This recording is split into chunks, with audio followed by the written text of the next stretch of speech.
Assalamualaikum warahmatullahi wabarakatuh. Aba Warkop, Slow Marslat.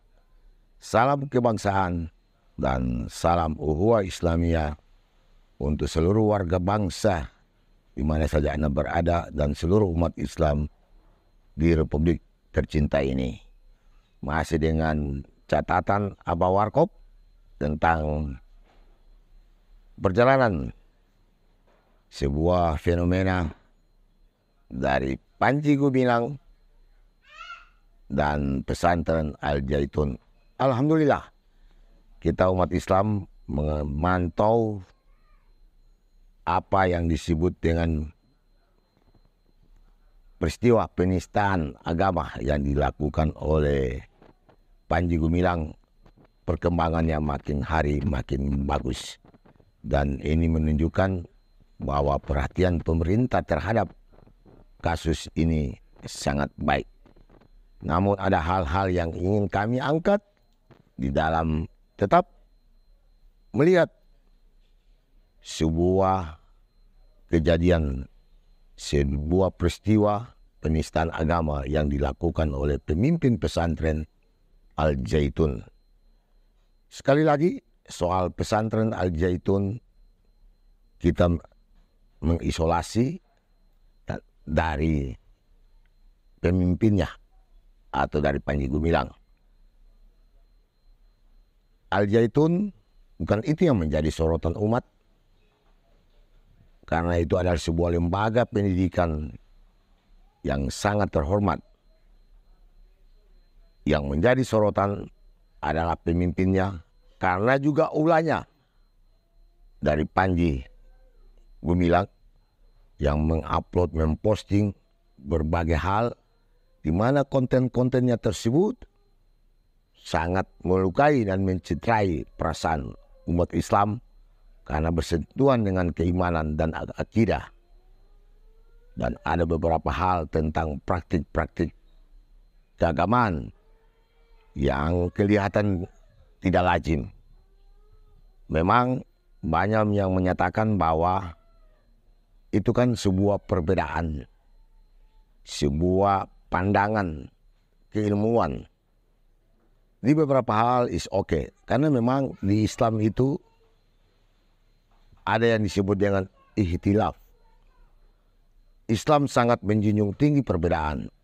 Bahkan beberapa praktek peribadatan dalam Islam itu ada perbedaan. Saya memberi contoh seperti perbedaan umat Islam dalam melaksanakan sholat subuh, ada yang kunut, ada yang tidak kunut. Itu kan perbedaan. Tapi perbedaan itu memiliki sandaran nilainya, landasan hukumnya ada. Apa yang disebut dengan mazhab. Dan mazhab itu juga oleh ulama-ulama, oleh para tabi-tabiin kita, para ulama yang diakui oleh dunia umat Islam, itu memiliki kompetensi ilmu pengetahuan untuk itu. Yang itu menjadi sandaran pegangan umat kita. Dan itu ikhtilaf. Bisa juga kita lihat dalam penyelenggaraan misalnya sholat tarawih. Itu ada ikhtilafnya juga. Ada yang 8, ada yang 20. Itu ikhtilaf. Artinya agama Islam ini tidak kaku. Dan bukan berarti menutup perbedaan pandangan. Tidak. Tapi ingat, ada juga yang disebut inhiraf. Perbedaan dan penyimpangan. Kalau saya mencoba mengambil satu contoh apa yang disampaikan oleh salah satu ulama besar Indonesia yang sekarang ini wakil presiden kita, Bapak Kiai Haji Profesor Dr. Kiai Haji Ma'ruf Amin, bahwa salah satu yang kita bisa sebut inhiraf adalah, yang bisa kita lihat adalah, ini walaupun baru katanya baru wacana, akan ada khotib sholat Jumat seorang perempuan. Itu bukan lagi ikhtilaf, itu inhiraf, penyimpangan. Kalau ikhtilaf bisa kita terima, bisa kita diskusikan. Tapi inhiraf, penyimpangan, kita amputasi. Beliau menjelaskan itu dengan dalil-dalil. Nah, oleh sebab itu, sekali lagi, bagian dari penistaan, dugaan penistaan yang disampaikan oleh Panji Gumilang itu biarlah sementara berproses, dan kita lihat aparat keamanan, bapak-bapak polisi kita yang luar biasa kerjanya itu banyak melakukan langkah-langkah yang makin hari makin maju atas laporan dugaan penistaan. Nah, dari peristiwa ini, nah ini yang harus kita renungkan, dan ini menjadi irtiba bagi kita semua. Bukan hanya untuk Panji, untuk kita semua. Saya pribadi, Anda, dan kita semua. Bahwa ketika kita punya niatan melakukan apa yang disebut dengan makar terhadap agama, makar terhadap Allah. Ingat, makarullah. Makar Allah itu lebih dahsyat. Anda lihat, dari rentetan-rentetan yang dialami oleh saudara kita Panji Gumilang ini, dari diawali dari peristiwa dugaan penistaan agama, muncul berbagai hal di luar dari itu. Misalnya katanya ditemukan ratusan sertifikat, ditemukan ratusan rekening, dan bahkan kemarin kalau kita lihat di media sosial ada hotel, katakanlah semacam hotel ya, yang dikelola, yang menurut berita itu, dan Anda bisa konfirmasi, itu juga sementara ditelusuri. Artinya inilah yang terkadang logika akal sehat kita tidak bisa menyangkau apa yang akan muncul dari sebuah perbuatan kita yang misalnya untuk mencela agama, menistakan nilai-nilai keimanan. Inilah akibat yang terkadang tampak kita pikirkan. Dan bahkan kemarin ini jadi ramai dari peristiwa Panji Gumilang ini. Langkah-langkah yang beliau lakukan sekarang menggugat berbagai tokoh yang kemarin Menteri Koordinator Politik Hukum dan HAM kita, Pak Mahfud, yang akhirnya beliau tarik. Kemudian juga beliau menggugat Gubernur Jawa Barat. Kemudian juga beliau menggugat Anwar Abbas, pengurus MUI. Nah, ini kan jadi sebuah fenomena yang lain. Dari sekedar peristiwa penistaan agama, muncul peristiwa-peristiwa hukum lainnya. Dan ini adalah pembelajaran untuk kita semua, bil khusus umat Islam. Marilah kita sambut, kita hadapi peristiwa ini, karena Panji Gumilang juga adalah saudara kita, saudara seakidah seiman kita, dengan penuh kesabaran.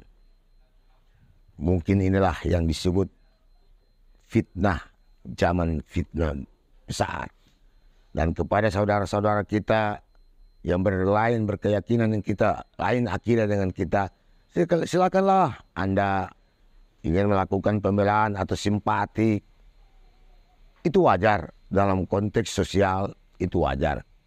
Tapi ingat sekali lagi, bahwa umat Islam tersakiti, disakiti karena Panji Gumilang melakukan dugaan yang kita anggap dugaan penistaan terhadap akidah kita. Jadi kepada saudara-saudara kita yang tidak seakidah dengan kita, silakanlah Anda melakukan pembelaan, dukungan moral sama Panji, tapi tidak mencampuri urusan-urusan keimanan akidah umat. Sebagaimana kita umat Islam tidak bisa mencampuri keimanan dan dari saudara-saudara kita yang berlainan keyakinan. Dan ini yang disebut dengan toleransi. Toleransi jangan diartikan quote and quote yang menjustifikasi, menstigmatisasi, Tapi toleransi di antaranya, yakni saling menghargai, saling ada tenggang rasa.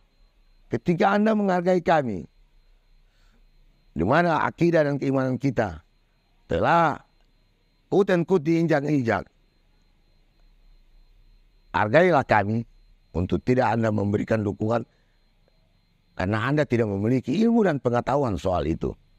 Kita saja umat Islam, sesama agama, dengan Panji Gumilang, tapi tidak memiliki ilmu tentang bagaimana menafsirkan sebuah ayat, kemudian bagaimana menafsirkan sebuah kegiatan peribadatan yang semuanya ada syarat dan ketentuannya berdasarkan Al-Quran dan hadis. Itu kita tidak bisa berbuat apa-apa.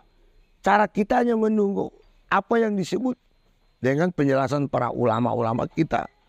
Dan di titik ini kami juga ingin berpesan, menyarankan dan mengingatkan kepada kita semua, seluruh anak bangsa, mari kita jaga persatuan dan jaga perasaan umat Islam.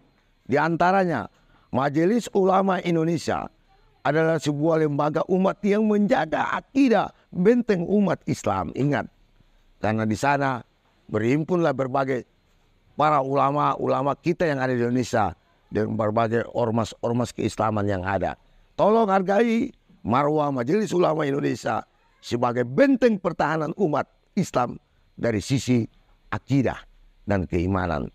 Karena ketika terjadi apa-apa, pasti kita akan minta rujukan dari Majelis Ulama Indonesia dengan berbagai ulama yang ada di sana. Tokoh-tokoh agama yang memiliki ilmu yang mumpuni di sana.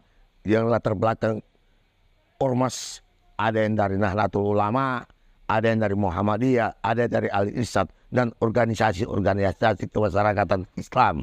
Mereka berhimpun di sana yang namanya Majelis Ulama Indonesia. Tolong hargai lembaga keumatan umat Islam. Sahabat Abah Warkop, mudah-mudahan peristiwa Panji Gumilang ini memberikan hikmah kepada kita bahwa saling menghargai adalah sesuatu yang indah. Dan inilah yang disebut dengan toleransi. Toleransi pada tempatnya. Toleransi bukan kita untuk saling membaurkan atau mengaduk-adukan. Saya sering mengatakan yang dikatakan toleransi adalah toleransi antar umat beragama. Jadi bukan toleransi beragama. Karena kalau toleransi beragama itu namanya kacau balau. Mana mungkin sebuah peribadatan dari suatu keyakinan yang lain akan kita benturkan dengan yang keyakinan yang lain. Itu tidak mungkin. Dan dalam Islam itu garisnya tegas. Dan sebagai akhir, mungkin kita masih ingat bahwa ketika dalam pelaksanaan sholat Idul Fitri yang kemarin, dengan berbagai ada hal yang aneh, diantaranya jarak yang jauh, kemudian wanita ada di bagian depan, kemudian ada salah satu orang yang berkeyakinan dengan kita di luar dari agama Islam turut serta di dalam. Ini kan lucu, ini kan aneh bin ajaib.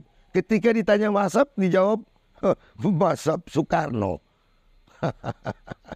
Nah, ini apalah maksudnya. Oleh sebab itu, marilah, semua ini adalah ujian untuk kita umat Islam dan ujian berbangsa dan bernegara kita. Tapi kita yakin, aku yakin Indonesia adalah negara yang sangat kuat. Karena kita memiliki ideologi negara yang sudah teruji dan bahkan diakui oleh dunia internasional, yakni ideologi Pancasila. Oke?